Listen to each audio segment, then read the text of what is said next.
Hi and welcome to the Homeopathy Health Show. I am Atik Ahmed Bhatti, a fourth generation homeopath with over 20 years of professional experience in this field of healing.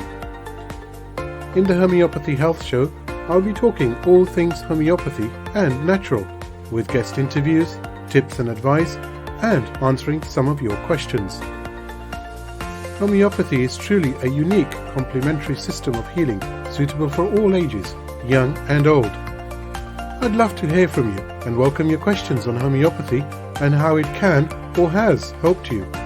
Feel free to email me at health@liketreatslike.co.uk or visit www.liketreatslike.co.uk for more information. Whilst you're there, take a look at the Knowledge Academy and blog section, where you will find interesting information. Both sections are growing day by day, so always check back.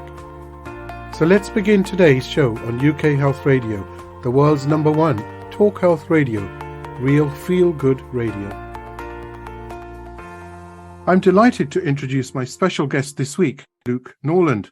Now, Luke has a homeopathy practice in Frome and Bristol, combining this with his role as the UK coordinator for Radar Opus and his teaching work actually at the School of Homeopathy.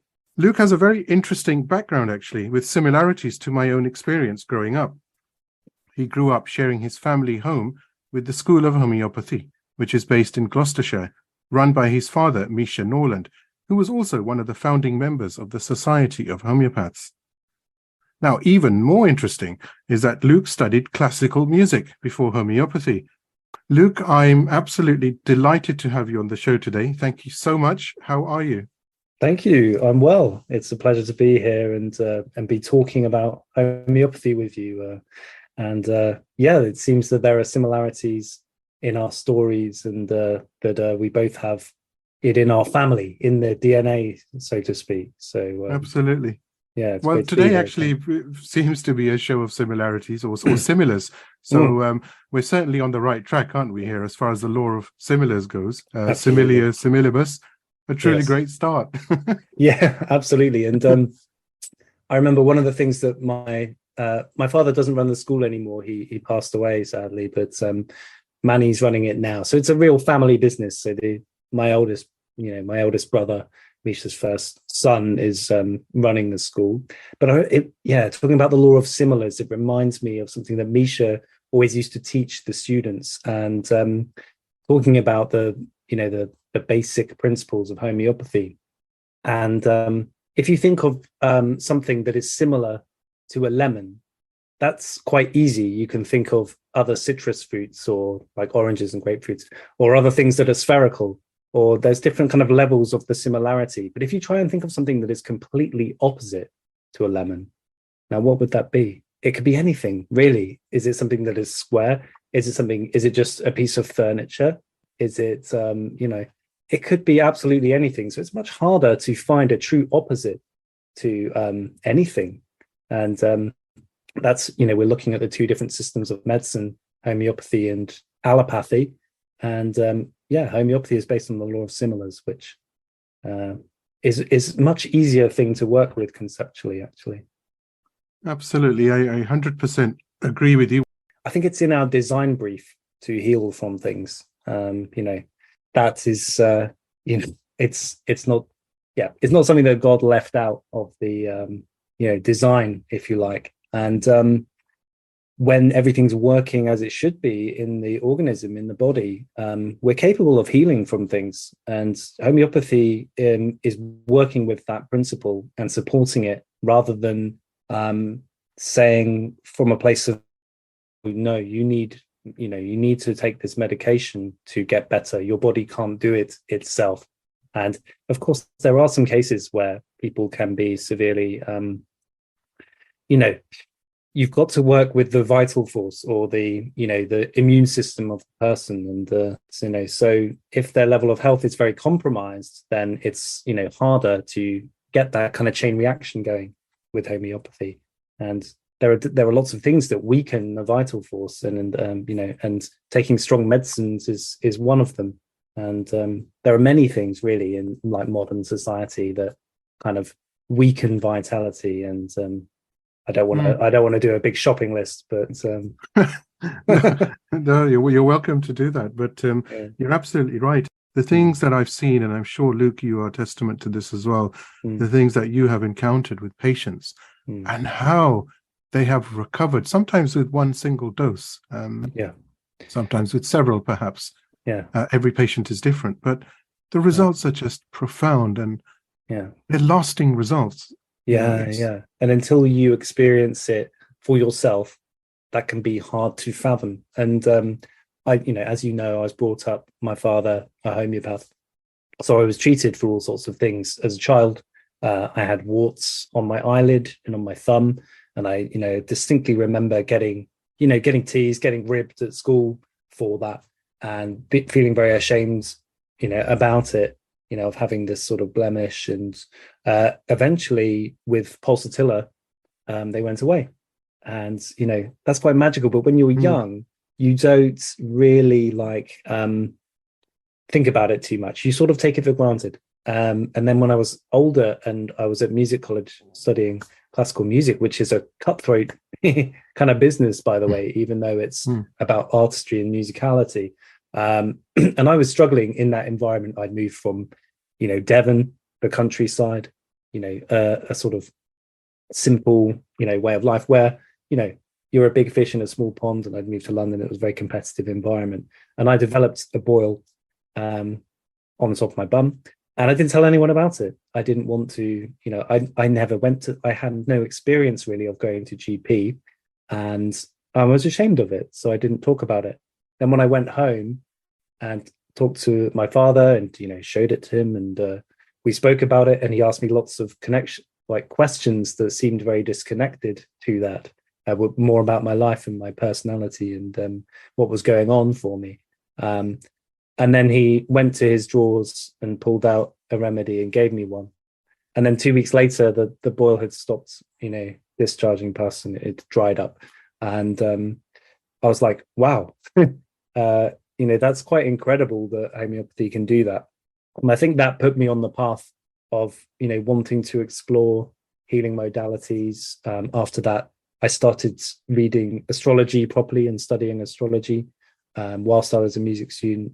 And then many years later, I got into doing massage therapy, was my sort of gateway into working within the healing arts. It's interesting, as you were speaking about your father there, Misha Norland. I remember the stories. My grandfather passed away, obviously, before I say obviously, but sadly, I should say, passed away before I could sort of meet him.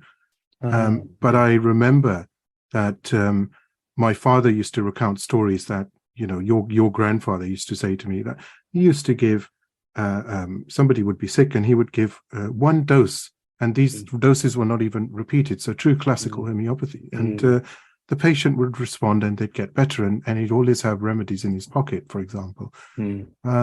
So it's just fascinating that a sugar pill, a sugar globule, or a lactose-based tablet, which has just a drop of a medicine on there, be it arnica to belladonna to zinc met, whatever it can be, has such a profound healing effect on the body, on the vital force, on the immunity, on the psyche, on the soul. How incredible is that? And I just you can see the passion, you can feel I just want to shout from the rooftops that, look, there is something here. Look, oh people, of earth, there is something here to help and assist you, be it complementary, be it in an integrative approach. It's just incredible. And it's hard to explain when you live in a society that has a materialistic mindset, which has been on the rise since the Industrial Revolution and, Newtonian physics. And, Hahnemann came before all of that. And from, when vitalism was, not trashed in the way that it is now. And vitalism is just about seeing everything in the world as being living and sentient. And what's wrong? That is true, really. And even though the Newtonian worldview likes to view everything as sort of in a mechanical way, and this leads to that reaction, and an equal and opposite reaction, and all of that. That's true, but there are also other truths, and none of us see ourselves as like the outcome of randomized reactions according to our resident DNA. We don't see ourselves in that way. We have wishes and desires and a will, and and peculiar talents, and all of those things make us who we are. So yeah, and the people who kind of come up with the who are of the materialistic mindset, then they must have come to those opinions via random DNA rather than their own thought process. Do you know what I mean? So there's a real contradiction in the materialist worldview. It's become very challenging, hasn't it? Life, it's a challenge, because we have to. There's certain, we have to conform to certain things, and to be expressive is difficult. It's challenging to be expressive. Each individual human being has his or her own set of fingerprints. That enough is testimony to how unique each human being is. Yeah. And we can't be put into modules. It's very, very difficult. No, that's right. And it's one of the really powerful aspects of seeing a homeopath, is that your subjective reality is given credence, and you're the expert. You know yourself the best, not the homeopath. They're not the expert. I like to have a very simple mind when I'm with somebody, so that my mind isn't disturbing me or them. Do you know what I mean? And one of the questions I like to ask is, please describe that in really simple language, as though you were talking to a child.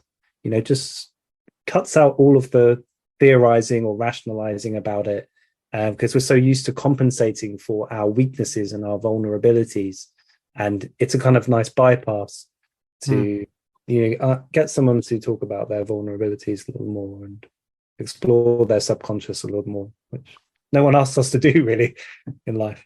I was speaking to Colin about this, and I've mentioned it actually to every guest on the show so far, but every individual, every human has a story to tell.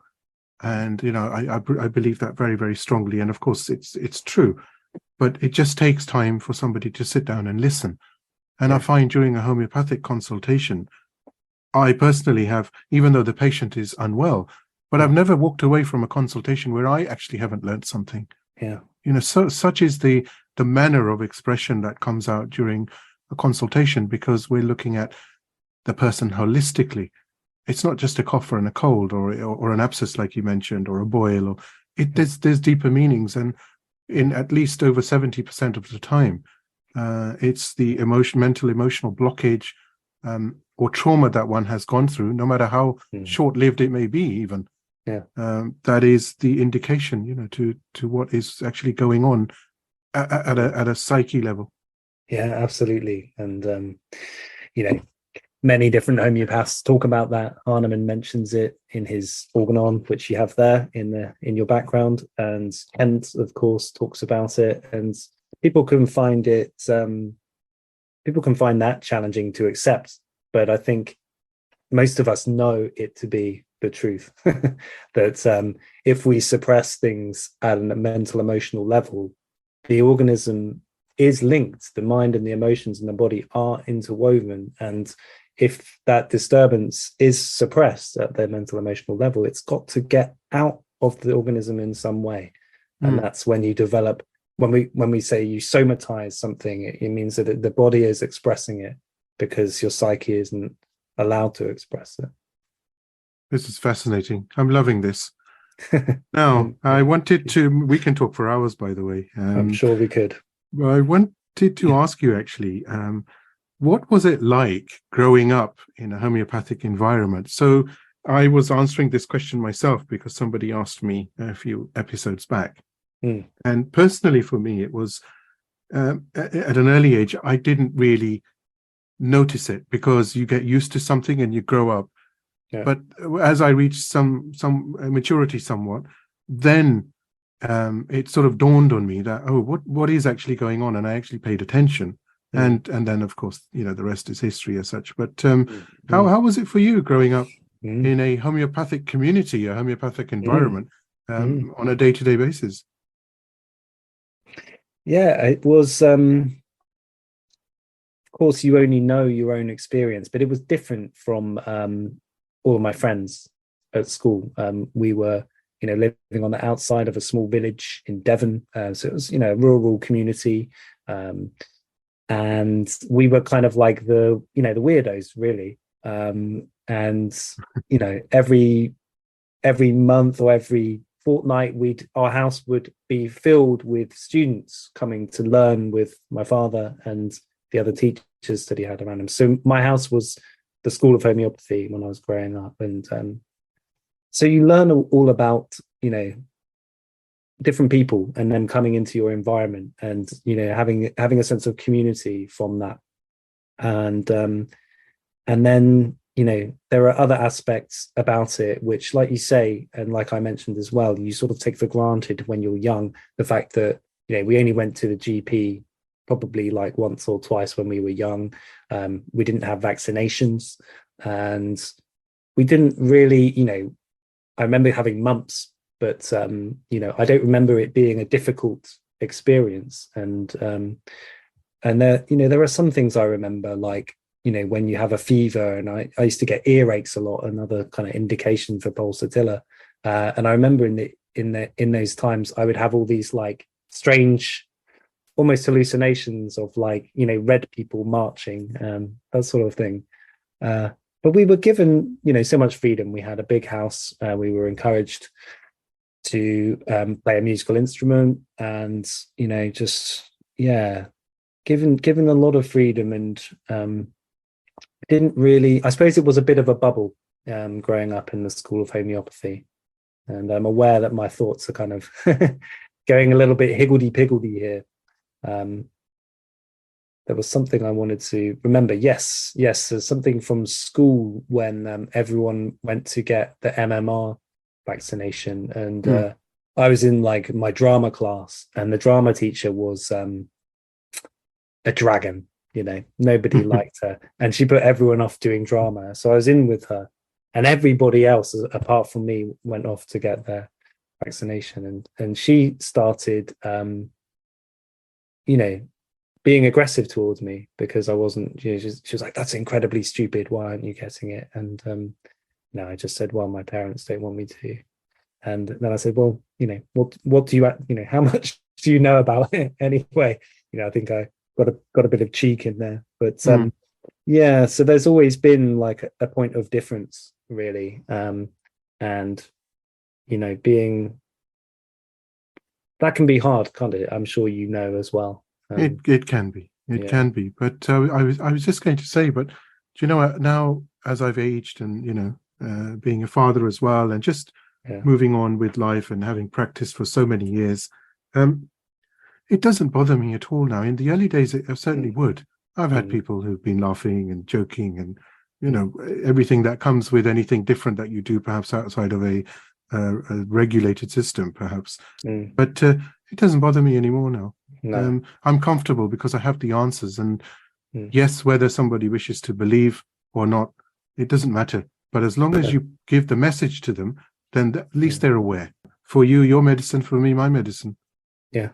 To each their own. So we would always have big groups of people coming to the house, and we would always have the summer graduation party where we'd play Paul Simon Graceland loud across the front lawn, and have parties, and I loved it. I can imagine. Very idyllic childhood in many ways. And I remember when I was 24, Misha took me to India on holiday, me and my older brother, and it was like India was his favorite place on earth, really. He was a bit of a, felt that it was his soul, his soul belonged there, really. Being there with him and seeing the difference in the reaction of people when they asked, "Oh, what do you do?" and he said homeopathy, and they were like, "Oh, doctor, come to my house and treat my uncle." And we did, and in the UK you say, "Oh, my dad's a homeopath, and they're like, what's that? Or they scoff. And so that was really interesting for me, seeing that difference and experiencing the spirituality of India and seeing how homeopathy ties in with that, because it's a medicine which talks about the spirit, and the spirit like vital force. And yeah, it was really nice to have that experience. I've only been once, but yeah, to just be in a country where spirituality was like more normal was a beautiful thing for me, actually. Yeah, it's if the soul is calm, then things are generally okay. yeah, It's just where we get this this constant barrage left, right, and center. It's like the house is warm and you open the door one day and it's pouring down with rain, and you close the door back and you're within the safe confines of the house and or the home. And sometimes you open the door and it's there's sleet, or it's just bitterly cold, and again you close the door in safety. The soul, I think, is very much like that, because and with the body itself, that it needs to be protected, but only we can protect our soul by doing the things which it needs as nourishment. And within that, I truly believe homeopathy is an element as far as healing is concerned. Hahnemann himself, even in his later years, as you very well know, was, and in the many letters that he wrote moving from one place to another, were to do with the fact that God had guided him towards this system, and he wanted the best for humanity. He absolutely loved humanity, and that love and compassion he had has certainly that was part of homeopathy. That is part of homeopathy. Homeopathy has feelings. Yeah, he was one of the first to actually treat people who were diagnosed as insane and treat them humanely, and talked about that. Very interesting man, and the first to really make a distinction between acute and chronic disease. I mean, wow, that's like no one had done that before him. Absolutely. Incredible. What a mind. And he was very unafraid to go into battle for his beliefs, and his beliefs were incredibly idealistic about like looking after his fellow man and, as you say, wanting the best for people. And he talks about the vital force allows you to explore the higher purposes of your existence. I mean, that is such a good like remit for health, well-being. And it's one of the questions I like to ask people, although not everyone's thought about it, but why are you here? The big question. Let's talk about it. Now, I know that it must have been, obviously, as you've just shared with me, it's been quite an interesting journey. And, growing up within a homeopathic community, and of course, having family who were interested is always a very big plus point as well. Yeah. But I know that as a result of this, you're actually now also teaching, aren't you, at the School of Homeopathy itself? Yeah. How's that getting along? How are you going along with that? And what is it specifically that you're focusing on? And what's it like, actually being in front of students? Can I call them students, or those who wish to learn? Perhaps, of all ages as well, and of all backgrounds. What's that like? Do share. Thank you. Yes. Well, I graduated in 2018, so it's not so long ago that I was a student too on the course, and I think that puts me in a great position to have it fresh in my mind what the student experience is like and what the workload is like, and how amazing a journey it can be to discover the treasure within homeopathy, because for me, homeopathy is one of the things that really unites left and right brain in a unique way. We get to do all the analysis. We get to synthesize in a holistic way. We use our intuition. We use our analytical mind. We use software that accesses a database that's been added to over 200 years of clinical cases and provings of different substances. So it's a very, very creative melting pot homeopathy, and I absolutely love bringing my kind of enthusiasm and passion for the subject to newcomers. So I mostly teach the first years. So I'm teaching them the organon, and fundamental principles of healing. We talk about homeostasis, the doctrine of polarity. We introduce the miasms in year 1, and they get to learn Kent's repertory. So all of those things are, part of the teaching. One of the other things that is part of School of Homeopathy is something called Mappa Mundi, which is like an ancient Greek system of looking at the 4 elements, so that you can sort of see them, how they operate in nature and how they operate in human beings, when they're both healthy and when they're sick. So that's one of the things that I sort of specialize in. That's something that you've worked on yourself, isn't it? It's I've worked on it. Misha worked on it a lot, and Joseph Reeves from Israel, he worked on it a lot, and sort of took the original idea from Empedocles and Hippocrates. They are the Hippocratic temperaments. So the founding father of medicine used this system of seeing choleric, phlegmatic, melancholic, and sanguine types. And typology is very interesting. Like Jung used it as well, and astrology uses it. So something that allows me to bring together other disciplines and apply that to my understanding of patients in homeopathy. That's actually quite fascinating, because you have several tools there to be able to analyze a patient. Yeah. But they actually slot in so beautifully within the system and structure of homeopathy itself. Yeah, definitely. And I think one of the great thinkers in the UK was Peter Fraser. He sadly passed away too last year. And, he's somebody who is, he's got a kind of like quite a broad esoteric, awareness of different esoteric subjects. And he brings those in to homeopathy, and I think that's very fertile when you bring something else, and you're not just using homeopathy, or not just looking at the established materia medica pictures, and you're coming to it with an open mind as well. So the teaching, I love it. It's one of my favorite things to do, actually. And I was nervous when I first started. I wanted to be uber prepared.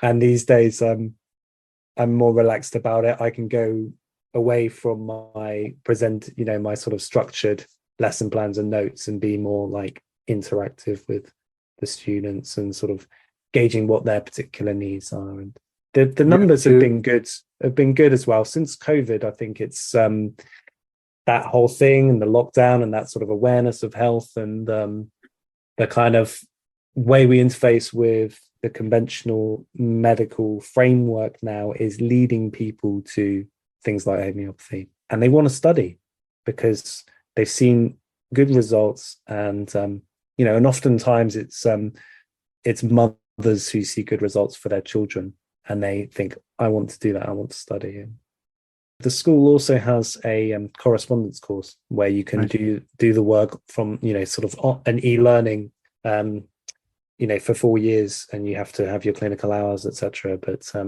those 2 sort of things combined, the school is doing very well. I suppose to get the message out there, I think it's really, really important. A correspondence course can do great things, just as well as actually attending a course in person. It really depends on one's background and aptitude and willingness, isn't it? Oh, do you know what? Sometimes the correspondence students, they do 1 or 2 years, and then they join the attendance course. And to have that tenacity to get through all of that material on your own, often they're just they're so on it when they do come to the attendance course, because they've done it off their own bat, and it's impressive. I wanted to ask you about new provings. I know that you've been involved with a number of provings related to some new remedies. Perhaps you can just share some of your findings and the process involved, and how you're finding that. Yeah, of course. It was something started by the movement of doing provings again was really given a lot of energy by Jeremy Sher. And then Misha followed suit and other people, and there was a real burgeoning of like willingness to undertake provings in the 90s. A lot more animal remedies were added to the Materia Medica, where a lot of the information in the homeopathic database comes from herbalism, and therefore there's a lot of plant remedies. And at the same time, there was work done, by homeopaths looking at the periodic table and, looking at some of the lesser known elements in the periodic table. And the proving itself is like the pillar of homeopathy. It's how you can gather together a broad picture of a new substance. And what Hahnemann was doing was looking at, substances that were toxic, basically, and were being used by allopaths at the time. So mercurius, one of our remedies, was being given. So mercury was being given to try to cure syphilis, and it was suppressing it and creating a mercury disease. So Hahnemann said we must have a proving of mercury. Those symptoms went into the Materia Medica, and now it becomes a remedy that can treat a specific miasm and a specific set of symptoms, if you like, or someone who's got an inheritance from a family that had syphilis suppressed by mercury. That travels all the way down the genes to somebody born now, and they might need the remedy mercury. So the provings we're doing now, of course, are using contemporary people, and contemporary issues come up in those provings in a way that they haven't done in provings of the past. So there are certain things that are much more prevalent now that aren't really talked about in the older texts of homeopathy, and that are talked about in new provings. So Misha's first proving, believe it or not, was the AIDS nosode. So, which is, made from the blood of someone with, tested HIV positive. And of course, in homeopathy, that is taken to a level where materially, it doesn't exist anymore. But then you do the proving, and it's the group of people don't know what it is, and then they have to record their symptoms and experiences over a period of time.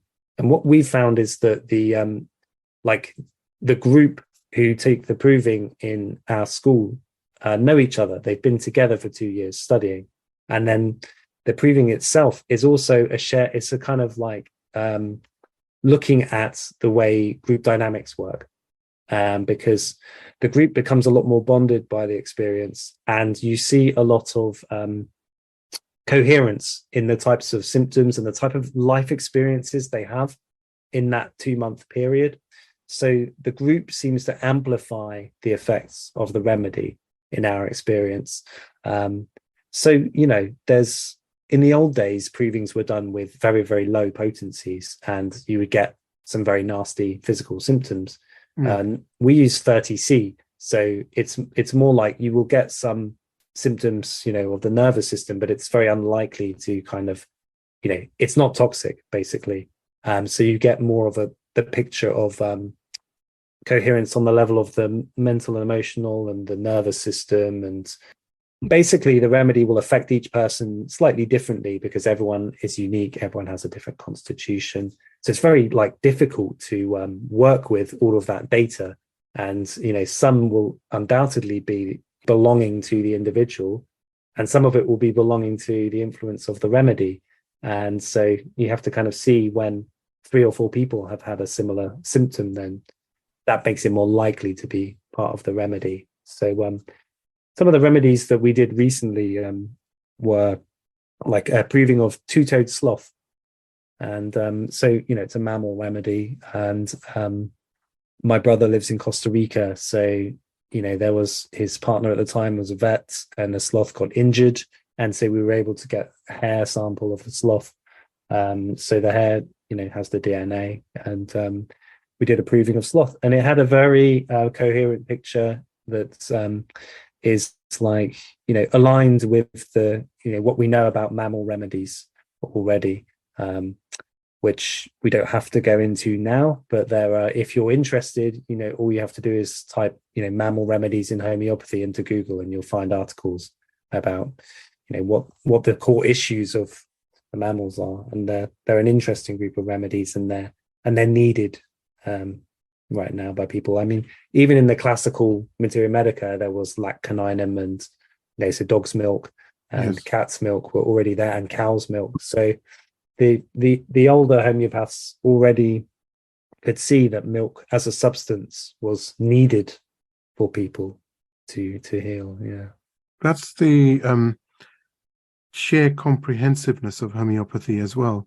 That because of this law of similars, that these new provings are taking place, and you know, we were mentioning a book earlier on before our chat here today, that, you know, with remedies for new ailments, you know, ailments not necessarily new. Let me rephrase that, are very current now today. You know, in the 21st century, in a connected world. Where we're, you know, we're bombarded with very different frequencies than perhaps we were, you know, 100 years ago, certainly. Without question, life has changed immeasurably, and the pace of life has increased immeasurably. And I don't know about, you know, your experience, but for me, it seems you have to give remedies more frequently to most people these days. Maybe because the pace of life is so sped up, you know, compared to 20. Everyone's in a state of being not everybody, but majority are highly strung. And highly stimulated by you know, the digital world especially. But now, you mentioned provings, and you have a new book, so we'd love to hear about that. Please do share with us what you've written and what it's about. Thank you. It was it came out of my experience at the school. And so basically the school's curriculum is very, very broad. So you learn in the first 2 years the classical materia medica, really, and classical techniques. And then in years 3 and 4, it's quite influenced by Rajan Sankaran, and, you know, a methodology where you can be a bit more expansive with how you look at remedies. You can get clues from the patient as to, you know, a particular kingdom of remedies that you would be looking in. And so it's looking at, you know, the natural sciences and our understanding there, and sort of applying that to people. And it's very broad. And I was taught lots of stuff, and I wanted to be able to make that accessible for myself. So to make a kind of desktop guide to the animal kingdom, that was my intention. There were several books already that talked about, you know, different groups like spiders, snakes, insects, birds, mammals, and sea animals, them all into one book and make it quite concise.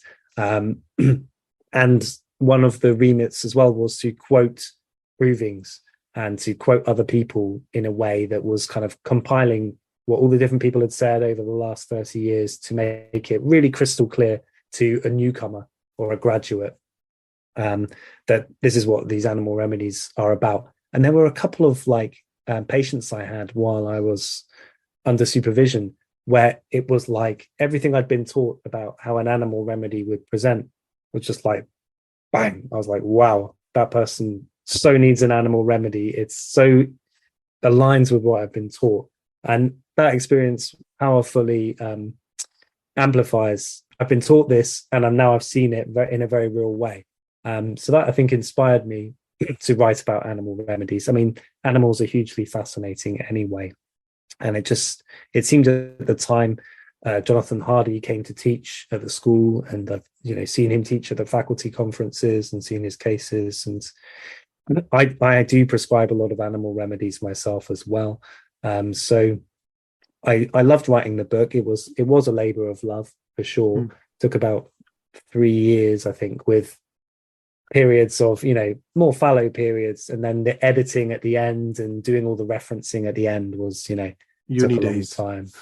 Uni days, exactly. But it, you know, I'm really glad that, you know, my publishers sort of pushed me to do it in a very rigorous way. So yeah, that's the book, what's really. the name of the book? The book is called Animalia, or Animalia, and it's looking at the themes of the spiders, birds, insects, mammals, snakes, and sea animals. mainly. And it also introduces you to the way that I use Mapamundi.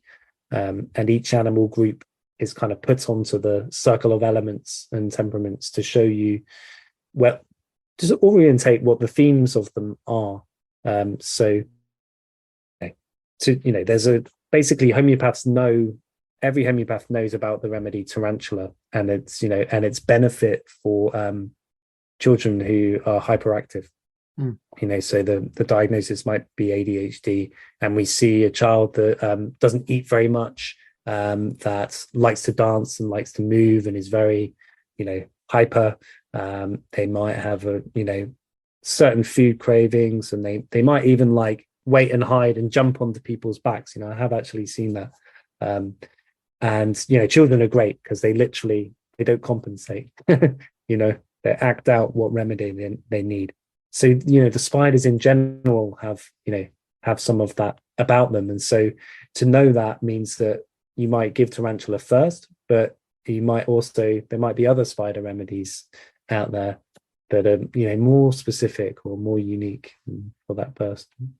Really, really interesting, actually. And I think what's very, very commendable, of course, is that you've put it all together, because there are several texts available, of course, but to put everything together in one book, I think makes it a very good focal reference point, which can be actually used quite methodically now. So congratulations on that, and wishing you great success with the book and with the remedies being used by homeopaths. Thank you very much. Yeah, appreciate it. So what's on the horizon? I'm always fascinated. I do ask everybody that I talk to, what are you working on? Anything you'd like to share? Well, it's so now I have a 2-year-old. I'm basically treading water with work. So I don't have any new books in the offing just yet. I would like to write again one day, absolutely. We do a new proving with the school every year, and my teaching role is going to get bigger within the attendance course of the school, which I'm excited for. And I continue to work with Radar Opus, and that's also a good collaboration because I'm a big repertory guy. I learned so much from working with them about the repertory and all the kind of hidden corners within it. And I've even kind of made a couple of my own repertories which you can use in Radar Opus that sort of simplify picking mind symptoms, which can be very, very challenging, finding the right one. So at the moment, I'm kind of keeping the ball rolling with the repertory side of things. I'm working on a Mapamundi repertory, which kind of lists some of the remedies that could be aligned with each element. And my other idea is that, the Boninghausen therapeutic pocketbook, an amazing repertory, but only has the original remedies of homeopathy in it. So my idea is to just make a simplified structure of the pocketbook, looking at the affinities and sensations and modalities, and putting in the new remedies alongside the ones that are in the original, so that you can work in the Boninghausen way and still have access to new clinical findings and new provings. That's that sounds fascinating, actually, and it brings the repertory into the 21st century. Well, it will bring the repertory into the 21st century, certainly. Yeah. Great. Luke Norland, it's been an absolute pleasure. Really happy and delighted you came on the show. And of course, I certainly hope later this year you will come back and we can talk some more. I'd love to. I really appreciate you reaching out to me and getting in touch, and for asking such good questions and being a good listener. Thank you. It's been wonderful. I've learned a great deal from you. So thank you. God bless you. And hopefully we'll talk very, very soon. I'd love that. Thank you. I do hope you've enjoyed the Homeopathy Health Show here on UK Health Radio, the world's #1 talk health radio. Tune in next time for more things homeopathy, interviews and segments on the healing possibilities that homeopathy can bring you. And don't forget to visit UK Health Radio online at www.ukhealthradio.com to see the many other amazing shows available to listen live and on demand. Or why not download the app from the iOS and Android stores? Until next time, stay safe and take care.